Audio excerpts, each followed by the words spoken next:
Les gens veulent-ils réellement entendre la vérité de nos jours? Eh bien, on va en avoir une bonne idée aujourd'hui à l'émission La Parole vivante.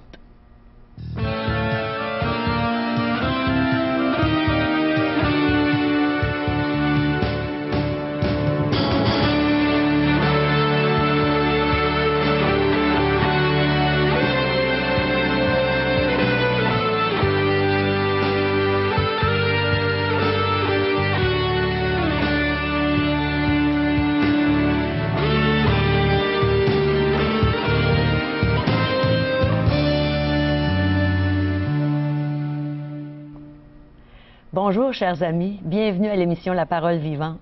Aujourd'hui, ça va vous sonner peut-être un petit peu cocasse, mais le pasteur Régent Joly va nous parler de la démangeaison de l'oreille. Ce n'est pas une émission médicale, détrompez-vous. Et on va entendre un beau chant de France André et le témoignage d'un de nos amis très chers, Guy Bourassa. Alors restez des nôtres et n'oubliez pas qu'on veut avoir vos questions, on veut entendre vos commentaires. Ça nous tient à cœur. Alors appelez-nous à 1-877-l'Espoir, 1-877-537-7647 ou visitez-nous sur notre site web espoir.ca. Voulez-vous vraiment entendre la vérité? Ou avez-vous la démangeaison de l'oreille? Tu vas nous parler de ça aujourd'hui, Une Régent. étrange maladie, Caro. Oui, hein? La démangeaison d'entendre des choses agréables. Ah, bon, ça, c'est pas nécessairement la vérité. Hein? Et ça vient pas de moi. C'est l'apôtre Paul qui utilise ces expressions-là, en train de parler à un jeune pasteur du nom de Timothée. C'est donc Dieu, c'est l'Esprit Saint qui a inspiré l'apôtre Paul d'appeler cela la démangeaison d'entendre des choses agréables. Ah oui. L'être humain aime entendre des choses qui vont lui dire « Bon, c'est correct, c'est parfait. Ben oui, tu vas chercher, tu vas trouver en toi, tu vas pouvoir puiser des forces, de l'énergie, puis cherche-le profondément, puis tu vas y trouver quelque chose de beau, de bon, puis le péché des bonnes n'existe sources. plus. Exact, le péché, c'est quoi ça? C'est une invention. Et des choses semblables. Mais la parole de Dieu demeure ce qu'elle est. Et c'est la guérison qu'elle veut nous apporter. Et pour cela, elle doit donner un diagnostic juste. Et c'est ce qu'elle va faire encore aujourd'hui. Elle va nous parler de cette maladie, étrange maladie. Vous savez, c'est comme aujourd'hui, on se prépare à une épidémie, même une pandémie de grippe, de grippe aviaire, parce que ça peut se répandre très, très, très vite, vitesse phénoménale. Alors donc, on va stocker les vaccins afin de pouvoir répondre aux besoins de la population lorsqu'arrivera ces problèmes. On se prépare pour cela. Et c'est la même chose. Vous savez, la maladie de la démangeaison d'entendre des choses agréables pour l'homme, c'est pas nouveau. L'apôtre Paul en a mentionné, et l'Évangile, la Bible en parle. Alors aujourd'hui, où est-ce qu'on en est rendu avec tout cela? Et on va regarder ensemble le médicament par excellence, le remède, le vaccin. Parce que Paul, quand il dénonce cette maladie-là, il dit à Timothée quoi faire pour y remédier. Et c'est ce qu'on va savoir aujourd'hui un peu plus tard. Ensemble, à travers les prochaines minutes, on va regarder si tout d'abord on a la maladie, on va regarder les symptômes de la maladie, mais on va y apporter le remède de cette maladie. Pour une bonne santé spirituelle, je dirais. Rien de tel d'être en forme spirituellement et d'être bien connecté et d'avoir une véritable relation avec notre Dieu, une relation intime et personnelle. C'est ce qu'il est venu faire ici, c'est ce qu'il est venu accomplir, c'est son but pour lequel il est venu sur cette terre en la personne de Jésus. Alors est-ce que je bénéficie pleinement de ce que Dieu m'offre aujourd'hui, de ce qu'il nous offre à chacun d'entre nous? Je pense qu'on peut puiser ça dans la parole de Dieu, n'est-ce pas? C'est ce qu'on va faire dans les prochaines minutes. Alors, restez avec nous. On va entendre la vérité de la parole de Dieu. On va être éclairé par la parole de Dieu. On va peut-être être guéri par la parole de Dieu aujourd'hui même. Alors, restez avec nous. On vous revient tout de suite. Ce que Dieu a fait dans ma vie, c'est qu'il m'a donné une assurance par rapport à la vie éternelle. Moi, j'étais quelqu'un qui avait terriblement peur de la mort. Et je me souviens, quand j'étais tout petit, j'avais été confronté pour la première fois à l'idée de la mort. On m'avait dit, voici, ton arrière-grand-père vient juste de mourir. Après, un jour, ton grand-père va mourir, ton père va mourir, puis toi aussi, tu vas mourir. Alors, j'étais très troublé par cette perspective-là de mourir un jour. Et je me souviens, même quand j'étais adolescent, j'avais terriblement peur de la mort. J'avais peur de m'endormir. Je m'évanouissais parce que j'avais peur de m'endormir, j'avais peur de tomber en défaillance pendant mon sommeil et pas d'être capable d'appeler au secours et d'être secouru. J'avais peur de mourir pendant mon sommeil. J'avais terriblement peur de la mort. Mais en 1981, il est arrivé un événement vraiment formidable qui a tout changé dans ma vie. J'ai rencontré un chrétien. J'étais à mon lieu de travail, un emploi d'été, et on me dit, fais attention, Pierrot, c'est un sauvé, c'est un sauté. Hein? Alors moi, j'ai côtoyé ce gars-là, puis je lui ai posé la question, j'ai dit, t'es sauvé? Il dit, oui. J'ai dit, moi aussi, je suis sauvé. C'est comment ça? Ben, j'ai manqué de me noyer quand j'étais petit. Puis la troisième fois même, j'étais longtemps inconscient en dessous de l'eau, puis vraiment, là, j'ai été secouru à la dernière minute, extrémiste, et je suis sauvé. Ben, il dit, moi, je n'ai pas été sauvé d'un naufrage. Et il dit, j'ai été sauvé parce que le Seigneur Jésus m'a pardonné mes péchés à la croix. Et là, sur un lieu de travail, entendre parler de Dieu comme ça, c'est vraiment surprenant. Alors, j'avais deux hypothèses. Soit que c'était un gars qui était resté accroché sur la drogue, qui était sur un trip religieux, ou c'était peut-être quelqu'un qui avait vraiment la foi en Dieu. Et en parlant avec cette personne-là, avec Pierrot, j'ai réalisé que vraiment il y avait la foi en Dieu, qu'il connaissait Dieu. Puis il me parlait du Seigneur Jésus comme jamais personne n'avait parlé de Jésus avant. Et là, je me suis mis à lui poser plein de questions, non seulement par rapport à la mort, mais par rapport à la famine dans le monde, par rapport à la maladie, aux injustices, toutes sortes de choses. Et Pierrot me dit, Guy, la question la plus importante à laquelle tu dois répondre, c'est « Où tu vas, même que tu meurs?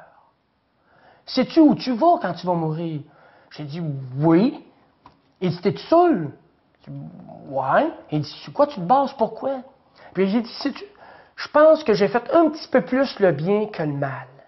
Je n'ai pas volé, je n'ai pas tué, je n'ai pas violé, je ne suis pas un grand criminel. Je ne suis peut-être pas le meilleur des gars, mais je pense que ça devrait passer dans la balance de Dieu. » Il dit, es-tu vraiment sûr que Dieu voit les choses comme toi tu les vois? Oui. Sur quoi tu te bases? Ben, les gens de la religion, les prêtres, les gens autour de moi, tout le monde pense ça. Il dit, as-tu déjà vérifié dans la Bible, dans la parole de Dieu, ce que Dieu dit par rapport à ça? Je dis, ben, pas vraiment. Il m'a invité à lire la Bible. Il m'a invité à lire dans l'Évangile de Jean. Et je me suis mis à lire dans l'Évangile de Jean, dans les trois premiers chapitres. À chaque soir, pendant environ 2 semaines, je lisais toujours ces 3 chapitres-là de l'Évangile de Jean. Et c'est là que j'ai compris vraiment l'amour de Dieu. Que Dieu m'avait tellement aimé qu'il avait accepté que son Fils soit cloué sur cette croix-là, qu'il puisse verser son sang et mourir pour que je puisse avoir accès au pardon des péchés, pour que la justice de Dieu puisse être satisfaite. Et là, j'ai compris tout l'amour de Dieu. Et devant cet amour de Dieu-là, vraiment, mon cœur a été chamboulé. Et je me suis dit, Dieu m'aime, est-ce que moi je l'aime en retour? Et là, Dieu m'a aidé à voir vraiment ce qui était ma vie, que lui, il avait un plan, que je devais glorifier, et que moi, j'avais décidé de vivre ma vie à ma manière, et que toutes ces façons-là que j'avais décidé de vivre, j'avais désobéi, et j'ai réalisé que j'étais vraiment un pécheur, que les choses que j'avais faites dans le secret, que personne avait vu, je savais que lui, il l'avait vu. Et là, j'ai réalisé que j'avais vraiment besoin d'être sauvé. J'étais même dans une détresse, j'étais vraiment dans. J'ai dit, Seigneur, j'ai besoin que tu me sauves. Je le sais que ma vie n'a pas de sens, j'ai besoin d'avoir un sens à ma vie. Et là, je me souviens qu'en 81, au mois de mai, j'ai accueilli le pardon que Jésus seul peut donner. Je me souviens, j'étais à genoux sur mon lieu de travail, j'ai dit, Seigneur, j'ai pas une grande foi, mais j'ai lu dans ta parole que si on a la foi juste un petit peu, mais si on la place en toi, tu peux nous sauver. Seigneur, je te remets ma vie. Seigneur, je te donne ma vie, faisant ce que tu veux. Et j'avais peur d'être malheureux en devenant chrétien, mais aujourd'hui, je peux vous témoigner vraiment que je suis heureux. Et là, je me souviens qu'il m'a pardonné. Et quand j'ai accueilli son pardon, je l'ai vraiment senti que j'accueillais son pardon. J'ai senti qu'il venait en moi, qu'il rentrait en moi. Je suis pas rentré dans une nouvelle religion. Le Seigneur Jésus est rentré en moi. Et là, vraiment, à partir de ce moment-là, j'ai eu vraiment une paix, une joie. Je me souviens, j'ai dit à Pierrot, je vais monter debout sur un camion, puis je vais crier à tout le monde, je suis sauvé, je suis sauvé. Il dit, Guy, calme-toi, le monde va penser que tu es en train de capoter. J'ai dit, hey, tu réalises-tu que il y a quelques instants, je m'en allais en enfer pour l'éternité? Et suite à cet amour de Dieu-là que j'ai saisi dans ma vie, que j'ai compris, maintenant je m'en vais au ciel pour l'éternité. Là, j'ai plus peur de la mort. Là, je suis prêt à mourir parce que je sais où je vais, quand je vais mourir. Et à partir de ce moment-là, j'ai dit, écoute, il faut vraiment dire ce message-là à tout le monde. Écoute, je suis un gars qui étudie en marketing à l'université. On va en parler à la radio, à la télé, on va faire des annonces publicitaires, on va dire aux gens, réveillez-vous, Jésus sauve encore aujourd'hui, il faut que vous l'acceptez, il faut que vous accueilliez son pardon. Et ce que je trouve curieux aujourd'hui, je me retrouve devant une caméra pour témoigner comment est-ce que Dieu aime. C'est quoi cette bonne nouvelle-là que Dieu nous a vraiment aimés? La mauvaise nouvelle, c'est qu'on était perdus, mais que la bonne nouvelle, c'est qu'il nous a sauvés, que ce salut-là se trouve en Jésus-Christ. Et aujourd'hui, je suis vraiment heureux de partager cette joie-là, cette paix-là que j'ai, que Dieu a mis dans mon cœur, et je veux lui rendre gloire pour ça.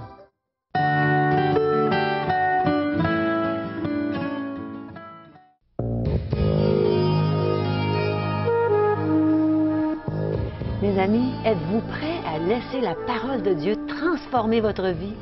Eh bien, écoutons ce que Régent va partager avec nous. Tout d'abord, on va décrire ce que c'est que cette maladie, la démangeaison, telle que lue dans la parole de Dieu, 2 Timothée, chapitre 4. L'apôtre Paul qui enseigne à un jeune pasteur du nom de Timothée, et il va le prévenir de cette maladie. La démangeaison de l'oreille. Ah, on va lire ça dans 2 Timothée 4, verset 1. « Je t'en conjure devant Dieu et devant Jésus-Christ, qui doit juger les vivants et les morts, et au nom de son avènement et de son royaume. Prêche la parole, insiste en toute occasion, favorable ou non, reprend, censure, exhorte avec toute douceur et en instruisant. Car, en voilà un car. Verset 3 de 2 Timothée 4. Car il viendra un temps où les hommes ne supporteront pas la saine doctrine, mais ayant la démangeaison d'entendre des choses agréables, ils se donneront une foule de docteurs selon leurs propres désirs, détourneront l'oreille de la vérité et se tourneront vers les fables. Et là, je pense qu'on est rendu là aujourd'hui, Régent. Maladie. Ouais. Est-ce que vous en êtes atteint? On se détourne de la vérité. On cherche à écouter des fables, des histoires inventées. On va se tourner. On a retrouvé le tombeau de Jésus. Ah, oui, oui, oui. Ah! Tiens, on va prêter oreille à ça. Hein? Ouais. Les ossements de Jésus, puis de son épouse, puis de son fils. Une fable. Les gens vont écouter, puis ils vont voir naturellement que ces choses-là, si ils retournent à la vérité, que ce n'est que des histoires. Sans Et même fondement. entre eux, même entre savants, ils vont, oui, ils pourront pas vraiment dire c'est ça. Non. La parole de Dieu, alors donc, ils vont s'en détourner de la vérité, ils vont chercher des fables, et puis ils ne supporteront pas la saine doctrine.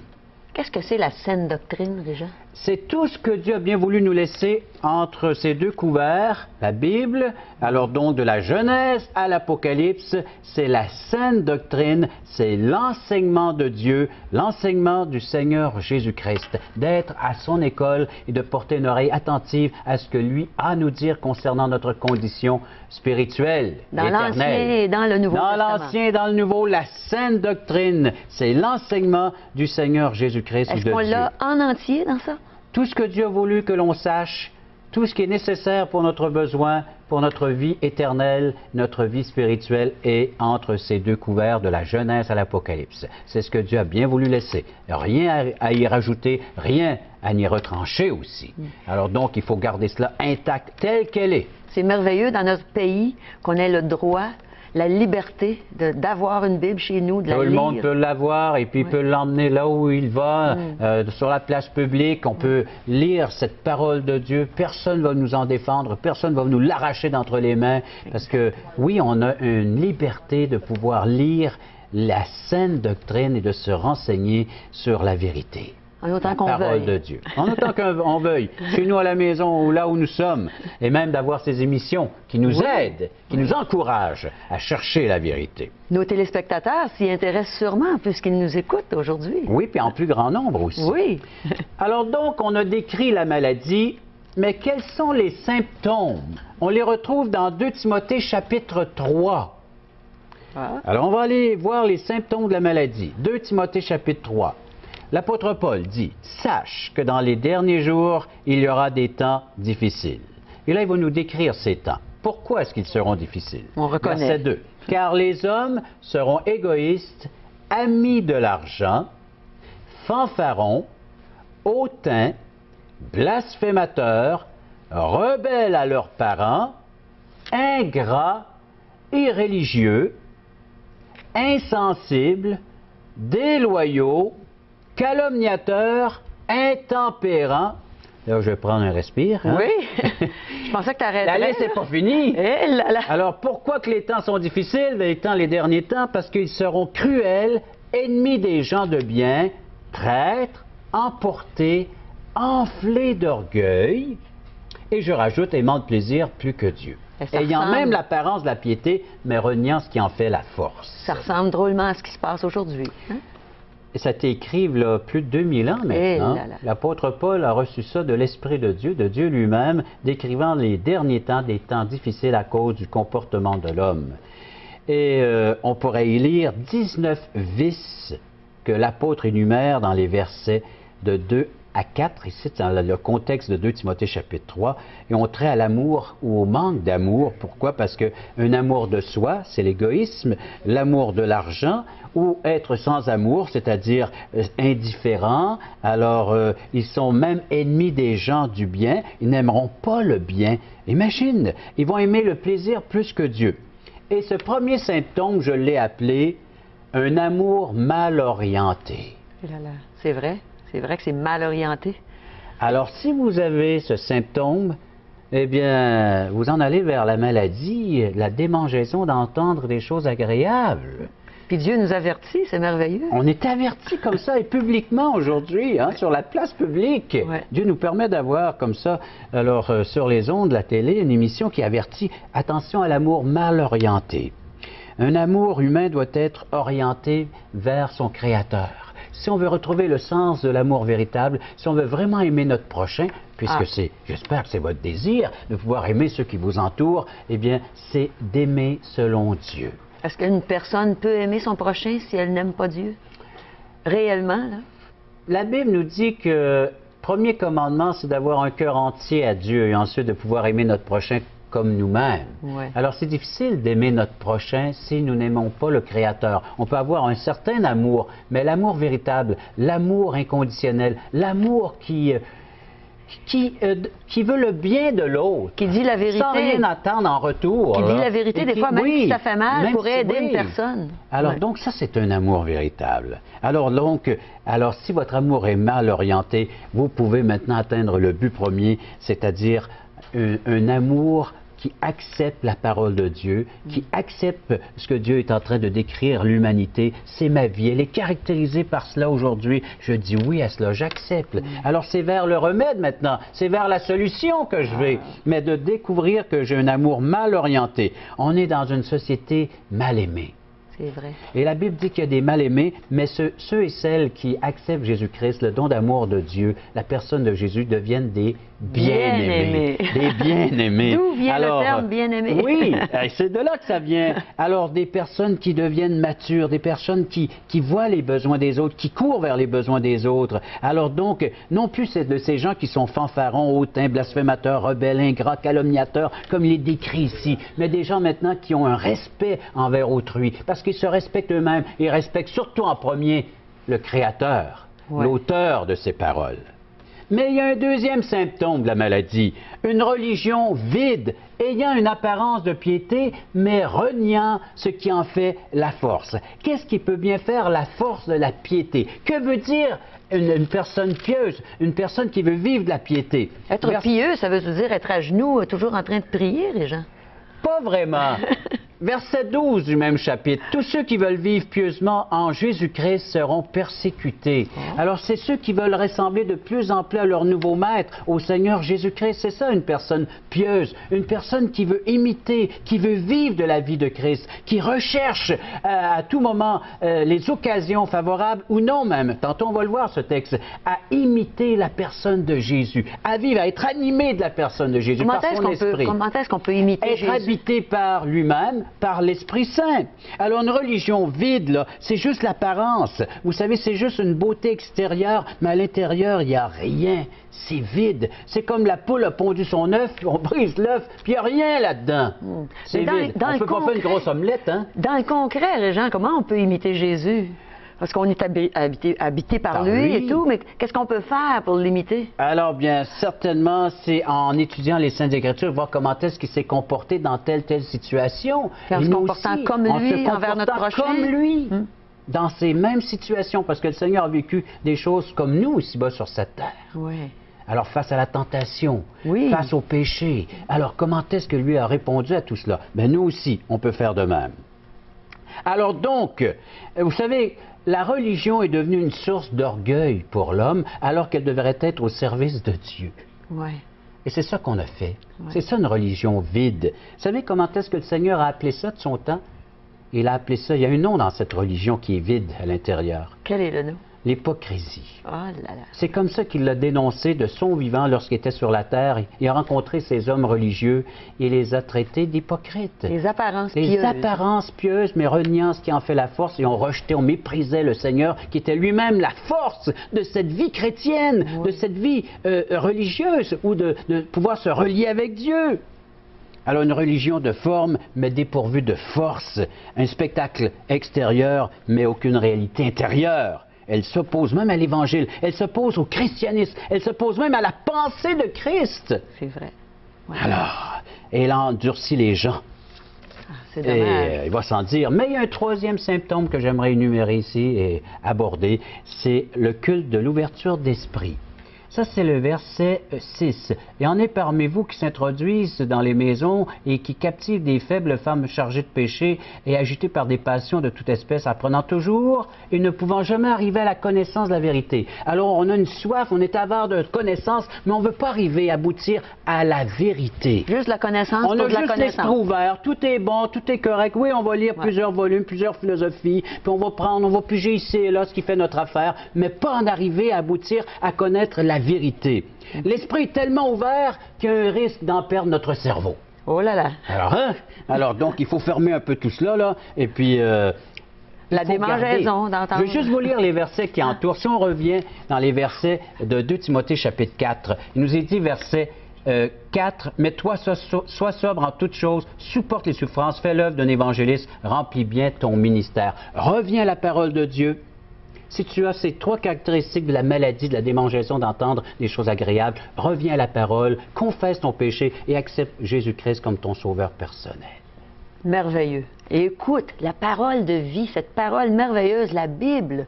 Alors, écoutons justement un chant qui s'appelle « Parole de vie ». On va pouvoir méditer sur ce beau message en écoutant France André.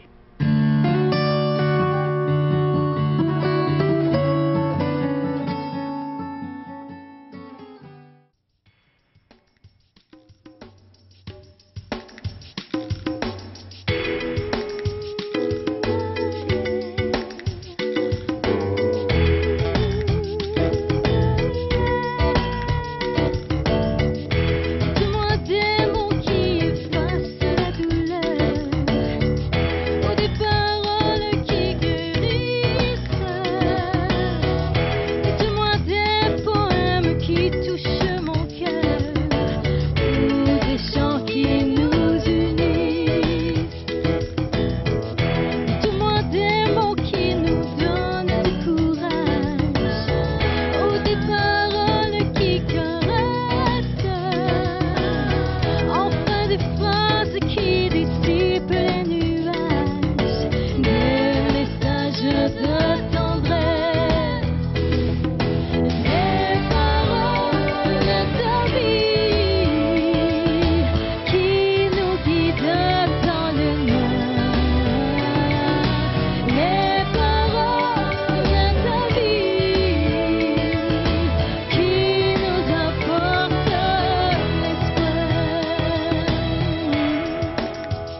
Parole Vivante vous invite à participer à l'un des nombreux merveilleux déjeuners de l'espoir.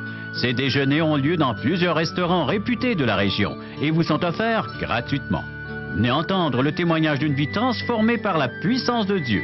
Pour connaître les détails concernant l'endroit, la date et l'heure pour votre région, composez le 1-877-537-7647 ou notre site web www.espoir.ca.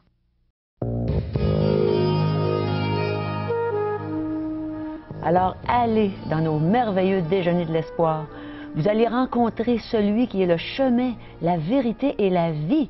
Jésus va vous donner la vie, si vous ne l'avez pas encore, la vie éternelle. Alors n'hésitez pas d'aller dans ces bons déjeuners. Vous allez bien manger pour votre corps et pour votre âme. Et on va vous offrir aussi de la littérature dans ces déjeuners. On vous en offre aujourd'hui aussi, Régent. Alors, si vous voulez guérir de la démangeaison d'entendre des choses agréables, on a le remède et puis on peut vous aider. Avec l'Évangile de Jean, vous allez pouvoir réaliser l'être que vous êtes et la relation que Dieu voudrait établir avec vous.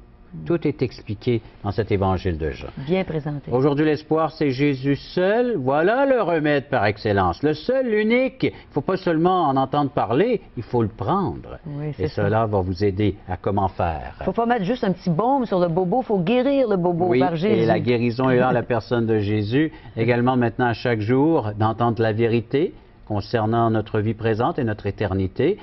La parole de Dieu vous est offerte gratuitement, la méditation, la réflexion sur ces textes bibliques, sur la vérité. Et les questions fondamentales de J. Blanchard, oui, la revue en contact, et questions fondamentales de J. Blanchard qu'on offre aussi tout à fait gratuitement. Les gens qui veulent avoir des études bibliques, ils peuvent me contacter. L'adresse ou le numéro de téléphone suivant. 1-877-L'Espoir, 1-877-537-7647 ou visiter notre site web espoir.ca. Alors c'est tout pour aujourd'hui. On a hâte de vous revoir.